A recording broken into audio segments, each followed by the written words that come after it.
संगीत दोस्तों, अगर आपको भी भारत और इंग्लैंड के बीच खेला गया पहले टेस्ट मैच का महामुकाबला पसंद आया हो तो हमारी इस वीडियो को दिल से एक लाइक जरूर दे दीजिएगा। आज की वीडियो का लाइक टारगेट है सिर्फ और सिर्फ 800 लाइक्स, तो लाइक करना तो बिल्कुल भी मत भूलिएगा। तो बिना किसी देरी के फटाफट इस रोमांचक दिन की हाईलाइट्स की शुरुआत करते हैं। भारत और इंग्लैंड के बीच पहले टेस्ट का दूसरा दिन ऐसा रहा कि हर क्रिकेट प्रेमी का दिल जीत लिया। पहले दिन भारत ने 3 विकेट के नुकसान पर 477 रन बनाए थे और दूसरे दिन की सुबह सभी की नजरें भारतीय बल्लेबाजों पर थी। लेकिन दिन का असली जादू तब शुरू हुआ जब भारतीय गेंदबाजों ने इंग्लैंड की बल्लेबाजी को ताश के पत्तों की तरह बिखेर दिया। जी हां दोस्तों, पहले दिन के अंत तक भारत का स्कोर 3 विकेट के नुकसान पर 477 रन था। ऋषभ पंत और नीतीश कुमार रेड्डी क्रीज पर थे और स्टेडियम में भारतीय फैंस का जोश चरम पर था। पहले ओवर में क्रिस वोक्स ने गेंदबाजी शुरू की। उनकी पहली गेंद को पंत ने सावधानी से डिफेंड किया। दूसरी गेंद पर पंत ने एक शानदार कवर ड्राइव लगाया जो बाउंड्री के लिए गया। ये शॉट उनके आत्मविश्वास और आक्रामक रवैया को दर्शाता था। तीसरी गेंद पर पंत ने सिंगल लिया और नीतीश कुमार रेड्डी स्ट्राइक पर आए। रेड्डी ने ओवर की आखिरी गेंद को डिफेंड किया। भारत का स्कोर 3 विकेट के नुकसान पर 482 रन था। दूसरे ओवर में जोश टंग ने गेंदबाजी की। उनकी पहली गेंद तेज थी लेकिन रेड्डी ने इसे मिड ऑन की ओर खेला और सिंगल लिया। पंत ने टंग की अगली गेंद पर एक शानदार लॉफ्टेड कवर ड्राइव लगाया जो 4 रन के लिए गया। तीसरे ओवर में वोक्स ने पलटवार किया। उनकी एक इन स्विंग गेंद ने पंत को चकमा दिया। गेंद उनके बल्ले का किनारा लेते हुए विकेटकीपर जेमी स्मिथ के दस्तानों में समा गई। पंत 66 रन बनाकर आउट हुए और भारत का स्कोर 4 विकेट के नुकसान पर 490 रन था। स्टेडियम में सन्नाटा छा गया क्योंकि पंत की अटैकिंग बल्लेबाजी भारत को बड़ा स्कोर दिला सकती थी। चौथे ओवर में रविंद्र जडेजा क्रीज पर आए। टंग ने अपनी रफ्तार बढ़ाई लेकिन जडेजा ने उनकी गेंदों को सावधानी से खेला। 5वें ओवर में वोक्स ने रेड्डी को एक आउट स्विंग फेंकी जिसे रेड्डी ने ड्राइव किया और गेंद बाउंड्री को पार करते हुए 4 रनों के लिए गई। छठे ओवर में टंग ने अपनी लाइन बदली और रेड्डी को ऑफ स्टंप के बाहर की गेंद फेंकी और गेंद नीतीश के बल्ले से लगकर स्लिप में बंद स्ट्रोक्स के हाथों में चली गई। रेड्डी 34 रन बनाकर आउट हुए और भारत का स्कोर 5 विकेट के नुकसान पर 492 रन था। 7वें ओवर में इंग्लैंड के कप्तान बेन स्टोक्स ने शोएब बशीर को गेंदबाजी करने के लिए बुला लिया। जडेजा ने उनकी पहली गेंद पर सिंगल लिया। नए बल्लेबाज शार्दुल ठाकुर ने बशीर की गेंदों को सावधानी से खेला। 8वें ओवर में वक्स ने कसी हुई गेंदबाजी की। 9वें ओवर में बशीर की एक गेंद ने जडेजा को परेशान किया लेकिन उन्होंने इसे डिफेंड किया। 10वें ओवर में जडेजा ने टंक की गेंद पर एक शानदार कट शॉट लगाया जो 4 रन के लिए गया। 11वें ओवर में बशीर की एक गेंद तेजी से टर्न हुई और जडेजा के पैड पर लगी। अंपायर ने एलबीडब्ल्यू का फैसला दिया। जडेजा 22 रन बनाकर आउट हुए और भारत का स्कोर 6 विकेट के नुकसान पर 510 रन था। 12वें ओवर में शार्दुल ठाकुर ने जेमी ओवरटन की गेंद पर एक सिंगल लिया। 13वें ओवर में वोक्स ने एक शानदार यॉर्कर फेंकी जिसने ठाकुर के स्टंप्स बिखेर दिए। ठाकुर 19 रन बनाकर आउट हुए और भारत का स्कोर 7 विकेट के नुकसान पर 518 रन था। शार्दुल ठाकुर का विकेट गिरने के बाद भारत की तरफ से बल्लेबाजी करने के लिए जसप्रीत बुमराह क्रीज पर आए। बशीर ने खतरनाक गेंदबाजी करते हुए उन्हें खूब परेशान किया। 15वें ओवर में टंग ने बुमराह को एक तेज गेंद फेंकी जो उनके बल्ले का किनारा लेते हुए स्लिप में गई। बुमराह 4 रन बनाकर आउट हुए और भारत का स्कोर 8 विकेट के नुकसान पर 522 रन था। 16वें ओवर में अर्शदीप सिंह ने ओवरटन की गेंद पर एक चौका लगाया। 17वें ओवर में बशीर की एक फिरकी गेंद ने अर्शदीप को एलबीडब्ल्यू आउट कर दिया। अर्शदीप 6 रन बनाकर आउट हुए। 18वें ओवर में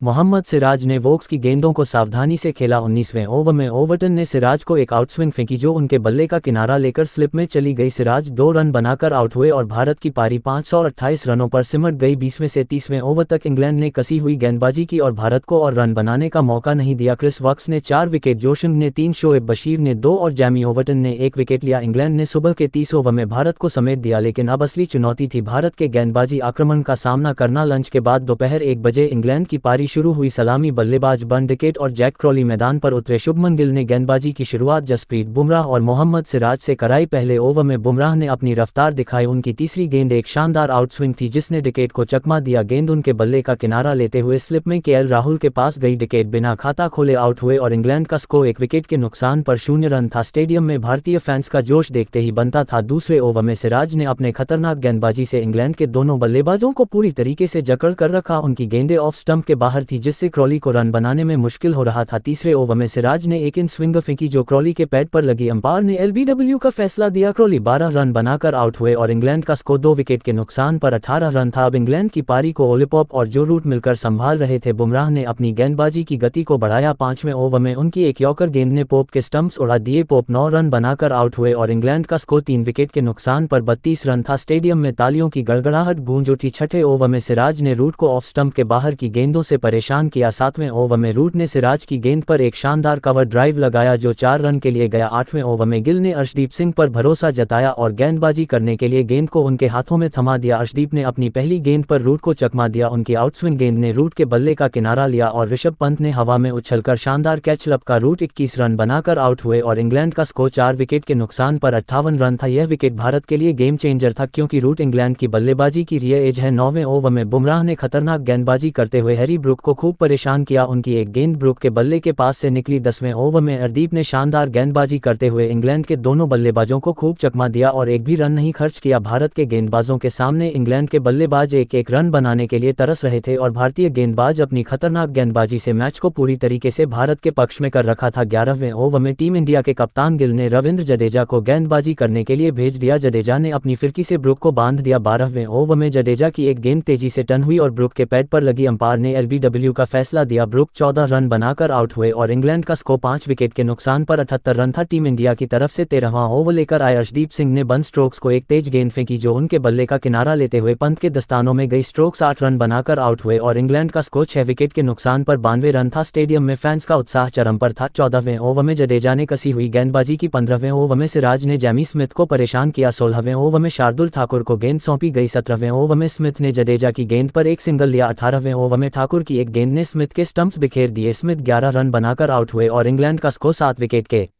नुकसान पर 108 रन था। 19वें ओवर में सिराज ने क्रिस वॉक्स को एक तेज गेंद फेंकी जो उनके बल्ले का किनारा लेकर स्लिप में गिल के पास गई। वॉक्स 9 रन बनाकर आउट हुए और इंग्लैंड का स्कोर 8 विकेट के नुकसान पर 107 रन था। 20वें ओवर में जडेजा ने शोएब बशीर को परेशान किया। 21वें ओवर में बुमराह ने टंग को एक यॉर्कर फेंकी जो उनके पैड पर लगी लेकिन अंपायर ने अपील ठुकरा दी। 22वें से 30वें ओवर तक बुमराह, जडेजा और अर्शदीप ने कसी हुई गेंदबाजी की। बशीर और टंग ने सावधानी से खेला लेकिन भारतीय फील्डरों ने सिंगल्स को मुश्किल बना दिया। 30वें ओवर तक इंग्लैंड का स्कोर 8 विकेट के नुकसान पर 127 रन था। टी ब्रेक के बाद इंग्लैंड की तरफ से बशीर और टंग क्रीज पर थे। 31वें ओवर में बुमराह ने अपनी रफ्तार से बशीर को परेशान किया। उनकी एक गेंद बशीर के बल्ले के पास से निकली। 32वें ओवर में जडेजा ने अपनी फिरकी से टंग को बांधे रखा। उनकी गेंदें टर्न और बाउंस ले रही थी। 33वें ओवर में सिराज ने कसी हुई गेंदबाजी की और कोई रन नहीं दिया। 34वें ओवर में अर्शदीप ने बशीर को एक आउटस्विंग फेंकी जिसे उन्होंने डिफेंड किया लेकिन ओवर की तीसरी गेंद पर शोएब बशीर ने लगाकर अपनी टीम के स्कोर को तेजी से आगे बढ़ाया। अब इंग्लैंड का स्कोर 8 विकेट के नुकसान पर 138 रन तक पहुंच गया था। 35वें ओवर में जडेजा की एक गेंद टंग के पैड पर लगी लेकिन अपील ठुकरा दी गई। धीरे धीरे मुकाबला आगे बढ़ता गया। जोश टटन और शोएब बशीर मैदान पर डटे रहे। इन दोनों बल्लेबाजों ने शानदार बल्लेबाजी करते हुए दूसरे दिन के अंत तक अपनी टीम के स्कोर को 171 रनों तक पहुंचा दिया। दोनों बल्लेबाजों ने मुश्किल समय में अपनी टीम के लिए मैदान पर डटे रहे और इंग्लैंड की पारी को संभाल कर रखा। दोस्तों, दूसरे दिन के मुकाबले में जसप्रीत बुमराह ने अपनी रफ्तार और सटीकता से इंग्लैंड के टॉप ऑर्डर को ध्वस्त किया। पहले ओवर में विकेट और 5वें ओवर में पोप का विकेट उनकी गेंदबाजी का हाईलाइट था। उनकी यॉर्कर और आउटस्विंग ने बल्लेबाजों को कोई मौका नहीं दिया। अर्शदीप सिंह ने अपनी स्विंग गेंदबाजी से जो रूट जैसे अनुभवी बल्लेबाज को आउट किया। उनकी आउटस्विंग और सटीक लाइन लेंथ ने इंग्लैंड को बैकफुट पर रखा। रविंद्र जडेजा की फिरकी ने मध्यक्रम को बांधे रखा। 12वें ओवर में ब्रूक का एलबीडब्ल्यू उनकी गेंदबाजी का कमाल था। मोहम्मद सिराज की आक्रामकता ने क्रॉली और वक्स को आउट किया। शार्दुल ठाकुर ने स्मिथ का विकेट लेकर अपनी उपयोगिता साबित की। ऋषभ पंत की शानदार विकेट कीपिंग और शुभमन गिल की कप्तानी ने गेंदबाजी को और घातक बनाया। गिल ने स्लिप, सिली पॉइंट और शॉर्ट मिड विकेट जैसी फील्ड सेटिंग से बल्लेबाजों पर दबाव बनाए रखा। दोस्तों, अब तीसरे दिन का महामुकाबला काफी रोमांचक होने वाला है और देखना है कि क्या भारतीय गेंदबाज शोएब बशीर और जोश टंग को लंच से पहले पवेलियन भेजकर इंग्लैंड की पारी को खत्म कर पाएंगे या फिर नहीं। लेकिन दोस्तों, हम आप सभी को क्या लगता है, इंग्लैंड और भारत के बीच खेले जाने वाले टेस्ट सीरीज को कौन सी टीम अपने नाम करने वाली है? आप खुद नीचे कमेंट करके बताएं और क्रिकेट जगत से संबंधित ऐसी ही नई वीडियो के लिए हमारे चैनल को जरूर सब्सक्राइब करिए। धन्यवाद।